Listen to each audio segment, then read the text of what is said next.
तो ये वायुमंडल की संरचना पर हमने डिस्कशन किया था अभी थोड़ी देर पहले। देखिए 5 इसकी परतें बताई थी आपको मैंने, मंडल बताए थे। क्षोभ मंडल, समताप मंडल, मध्य मंडल, आयन मंडल और ब्रह्मंडल। इनकी सभी विशेषताएं मैं आपको बता चुका हूँ इससे पहले। क्षोभ मंडल में आपको थोड़ी देर पहले बताया था मैंने कि यहाँ पर तापमान जो है वो बदलता रहता है ना, वायु दाब के कारण से। और इस वजह से यहाँ पर ऊंचाई पर जाने पर क्या होता है, तापमान में कमी आती है। और ये 12 मीटर की इसकी हाइट मानी जाती है पृथ्वी से।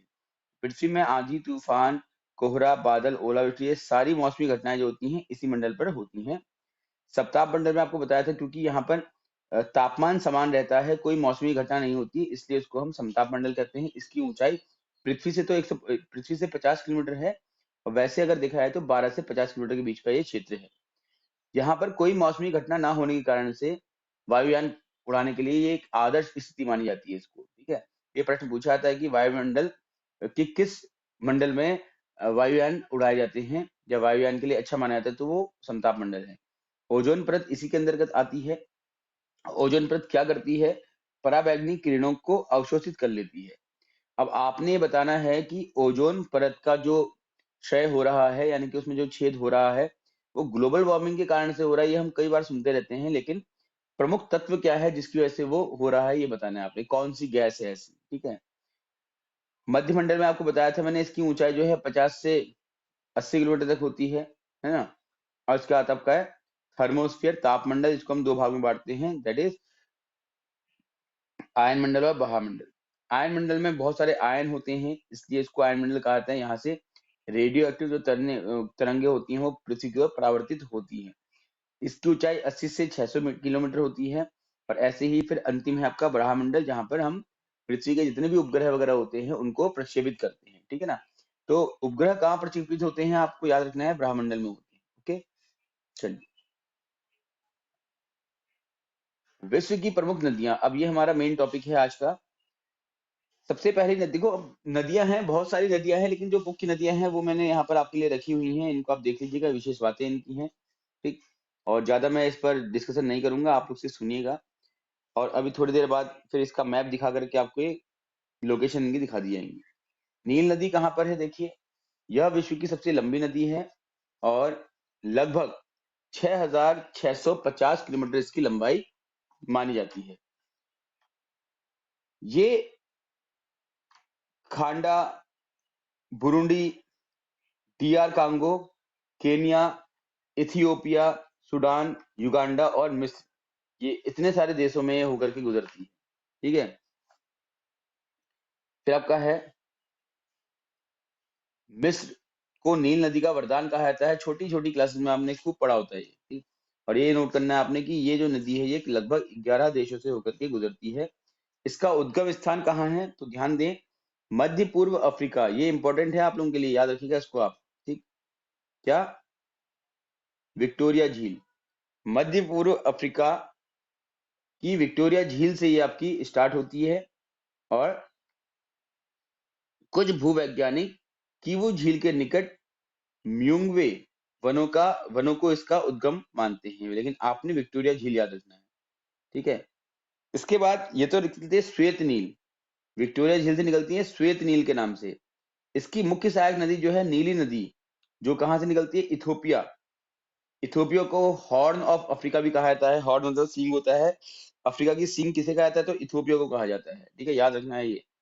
सिर्फ नदियां आप पढ़ रहे हैं, अगर बीच में कुछ आपको ऐसा कंटेंट मिलता है तो उसको आप नोट कर लें, याद कर लें। ठीक, तो यहाँ से इथोपिया से सॉरी इथियोपिया से एक इसकी नई सहायक नदी जो है वो निकलती है। इसका नाम नीली नील नदी है। ठीक है, और श्वेत और नील नदी के संग के उपरांत इसे के संगम के उपरांत इसको नील नदी कहा जाता है। संगम होगा यहाँ, ये संगम कर लीजिए इसको। तो श्वेत और नीली नदी के संगम के उपरांत इसे नील नदी कहा जाता है। ठीक, तो ये था आपका नील नदी के बारे में। अब है अमेजन। अमेजन को सबसे बड़ी नदी कहा जाता है। क्यों कहा जाता है, क्योंकि इसकी चौड़ाई बहुत ज्यादा है। नील नदी की लंबाई तो बहुत है लेकिन चौड़ाई कम है। तो अमेजन विश्व की दूसरी सबसे लंबी नदी है, जिसका विस्तार 6,400 किलोमीटर बताया जाता है। अफवाह क्षेत्र की दृष्टि से, अफवाह तो वो हो जाएगा ना आपका, अफवाह फैलाने वाला। अपवाह होता है वो, ठीक है। पौ करिएगा, इसको आप करेक्ट कर लीजिएगा, पौ होता है ये, फौ नहीं होता। अपवाह क्षेत्र की दृष्टि से यह विश्व की सबसे बड़ी नदी है। बताया था आपको मैंने कि नील नदी लंबी बहुत है लेकिन चौड़ी नहीं है, लेकिन अमेजन जो है वो बहुत चौड़ी भी है और काफी लंबी भी है। इस वजह से माना जाता है कि इसमें सबसे अधिक पानी होता होगा, ठीक है। कोई भी क्वेश्चन आपको आ रहा होगा मन में तो पूछ लीजिएगा। हाँ,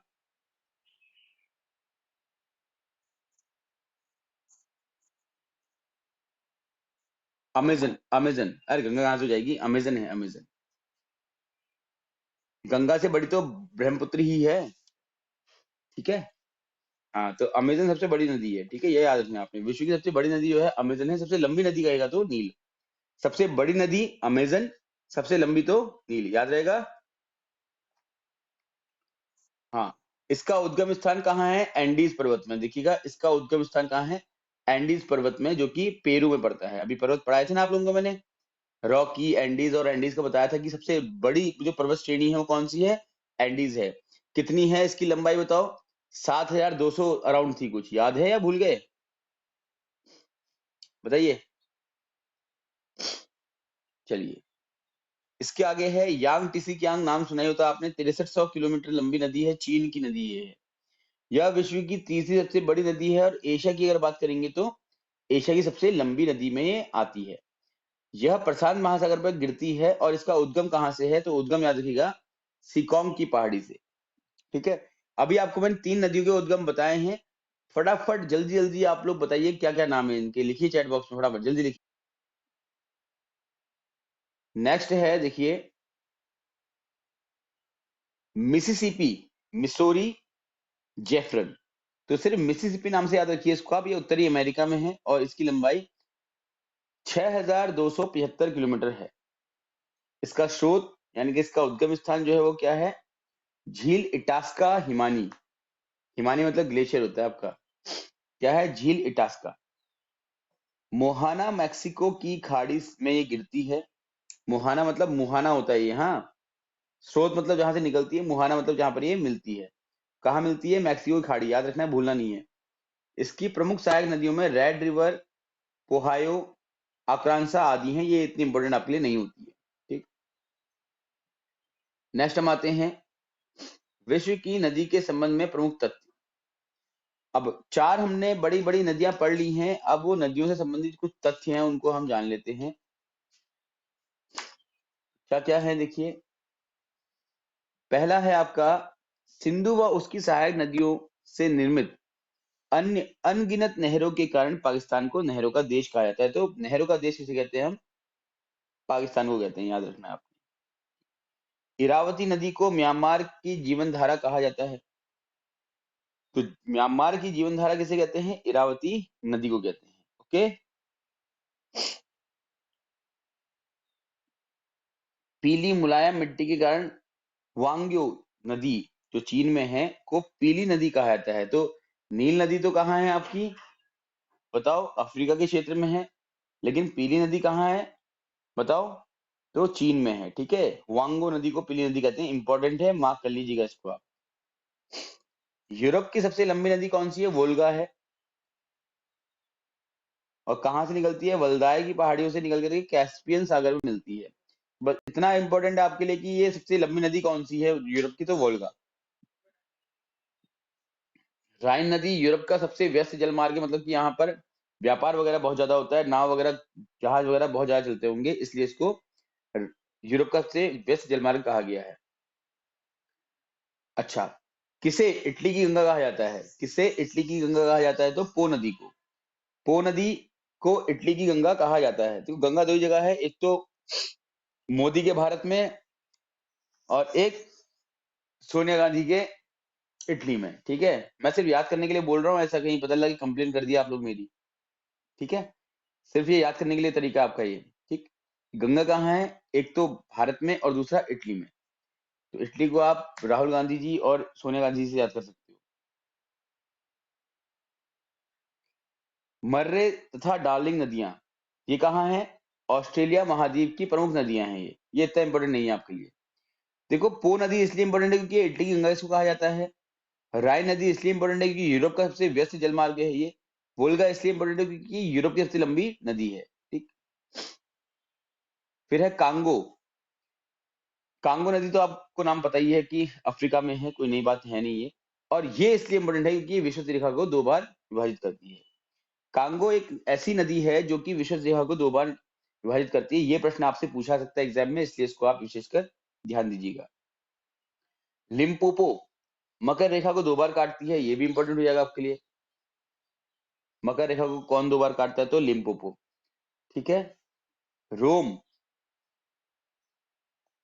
रोम में एक टाइबर नदी है जो एपिनाइन पर्वत से निकल करके भूमध्य सागर में गिरती है। ये इतनी इंपॉर्टेंट तो नहीं रहेगी। नदियों के किनारे स्थित विश्व के प्रमुख शहर। चलिए, इससे पहले कि हम इसको रिवाइज करते हैं, आप एक बार जो ऊपर आपको पढ़ाया गया है उसको एक बार दोबारा से देख लीजिए, और कोई भी एक डाउट है तो पूछिए।